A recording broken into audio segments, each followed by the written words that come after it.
Resiko bank. Apa itu resiko? Bank Indonesia, Peraturan Bank Indonesia Nomor 5/8 Tahun 2003 mendefinisikan resiko sebagai potensi terjadinya peristiwa atau event yang dapat menimbulkan kerugian bank. Resiko bank dapat didefinisikan sebagai kombinasi dari tingkat kemungkinan terjadinya sebuah peristiwa beserta konsekuensinya terhadap bank, di mana setiap kegiatan mengandung kemungkinan itu dan memiliki konsekuensi untuk mendatangkan keuntungan atau kerugian atau mengancam sebuah kesuksesan. Adapun jenis-jenis resiko. Resiko kredit. Resiko kerugian atas kegagalan kontraparti atau lawan transaksi dalam memenuhi kewajibannya.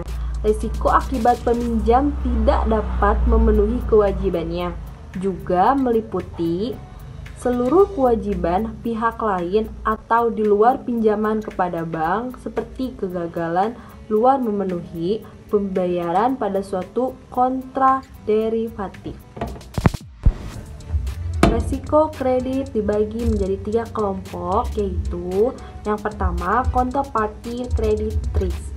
Counterparty credit risk merupakan risiko yang timbul akibat terjadinya kegagalan pihak lawan dalam memenuhi kewajibannya dan timbul dari jenis transaksi yang memiliki karakteristik tertentu, misalnya transaksi yang dipengaruhi oleh pergerakan nilai wajar atau nilai pasar. Selanjutnya, yang kedua, resiko konsentrasi pembiayaan. Risiko konsentrasi pembiayaan merupakan penyaluran kredit terhadap satu pihak saja. Penyaluran kredit hanya terfokus pada satu bidang saja. Yang terakhir, yang ketiga, settlement risk. Settlement risk merupakan risiko yang timbul akibat kegagalan penyerahan kas atau instrumen keuangan pada tanggal penyelesaian atau settlement date yang telah disepakati dari transaksi penjualan atau pembelian instrumen keuangan. Risiko pasar. Risiko pasar berada pada posisi neraca dan rekening administratif serta derivatif. Risiko yang timbul karena dinamika pasar yang berpengaruh pada kerugian pasar. Risiko pasar terdiri atas 2, yaitu risiko spesifik dan risiko umum.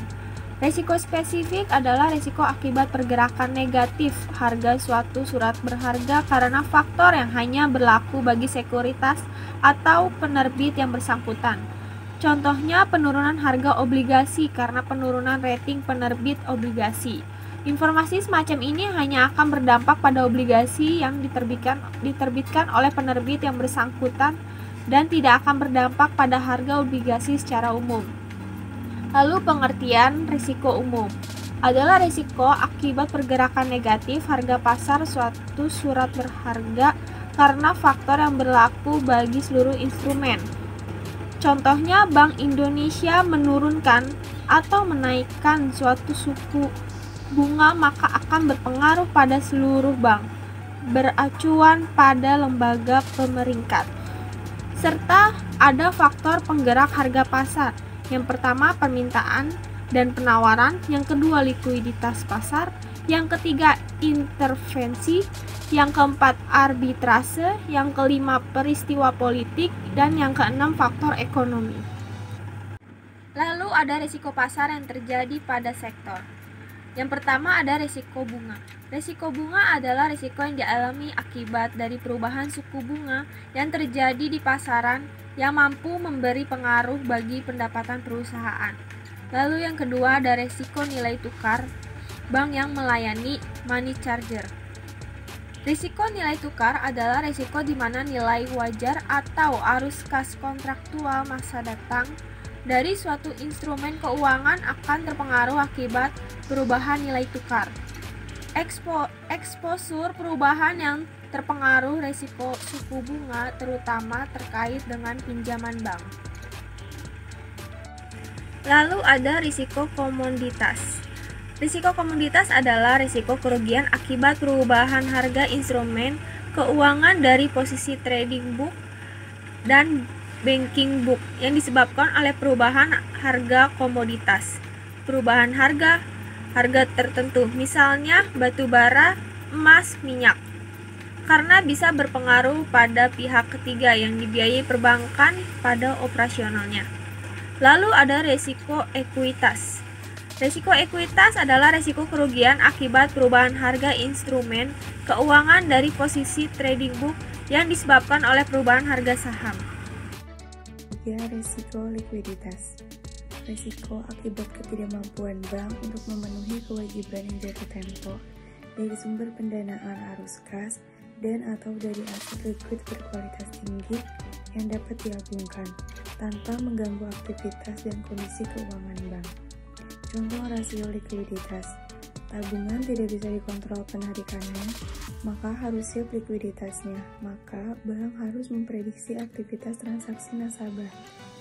Misalnya nasabah biasanya penarikan pada saat gajian awal bulan, maka bank harus sudah siap likuiditas. Risiko operasional adalah kerugian yang disebabkan karena tak berjalannya atau gagalnya proses internal, manusia dan sistem, serta oleh peristiwa eksternal. Hal ini berkaitan pada bidang perbankan yang regulatornya bertanggung jawab untuk menciptakan pengamanan sebagai perlindungan terhadap kegagalan sistemik, sistem perbankan dan ekonomi. 4. Risiko lainnya. Risiko reputasi, risiko hukum, risiko strategi, risiko bisnis. Risiko reputasi. Risiko reputasi adalah risiko yang timbul akibat menurunnya tingkat kepercayaan stakeholder yang bersumber dari persepsi negatif terhadap bank. Risiko reputasi timbul karena yang pertama, adanya pemberitaan media atau rumor mengenai bank yang bersifat negatif. Yang kedua, adanya strategi komunikasi bank yang kurang efektif. Contoh risiko reputasi bank. Yang pertama, kasus MyBank. Hilangnya uang simpanan nasabah atas nama Winda Lunardi sebesar 22 miliar. Risiko hukum. Risiko hukum adalah risiko yang terjadi akibat kelalaian bank dapat menimbulkan kelemahan dari aspek yuridis dalam menghadapi tuntutan hukum dari pihak lain. Penyebab timbulnya risiko hukum yang pertama, ada ketiadaan peraturan perundang-undangan yang mendukung. Yang kedua, lemahnya perikatan. Contoh risiko hukum. Dampak dari COVID-19 adalah diterapkannya pembatasan kegiatan masyarakat atau PPKM berdasarkan instruksi Menteri Dalam Negeri Nomor 5 Tahun 2021, yaitu pembatasan tempat kerja atau perkantoran dengan menerapkan work from home atau WFH sebesar 50% dan work from office atau WFO sebesar 50% dengan memberlakukan protokol kesehatan secara lebih ketat. Risiko strategis adalah risiko yang disebabkan oleh adanya penerapan dan pelaksanaan strategi bank yang tidak tepat, atau bank yang tidak melaksanakan atau melakukan peraturan perundang-undangan yang berlaku. Risiko strategis berkaitan dengan keputusan seperti: pertama, penentuan bisnis mana yang akan dimasuki atau investasi dana akuisisi. Yang kedua, penentuan bisnis mana yang akan diambil. Dan yang ketiga, di mana dan sampai sejauh mana bisnis yang akan ditekuni atau dijual. Lalu kemudian ada risiko bisnis. Risiko bisnis adalah risiko yang berhubungan dengan posisi kompetitif dan prospek bank dalam menghadapi perubahan pasar.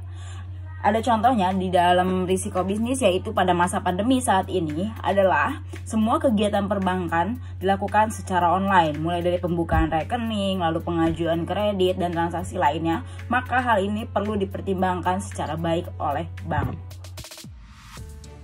Lalu kemudian ada risiko tambahan bagi bank syariah yang tercantum pada PBI nomor 13/23/2011 yang berisikan 2 poin, yaitu yang pertama ada risiko imbal hasil.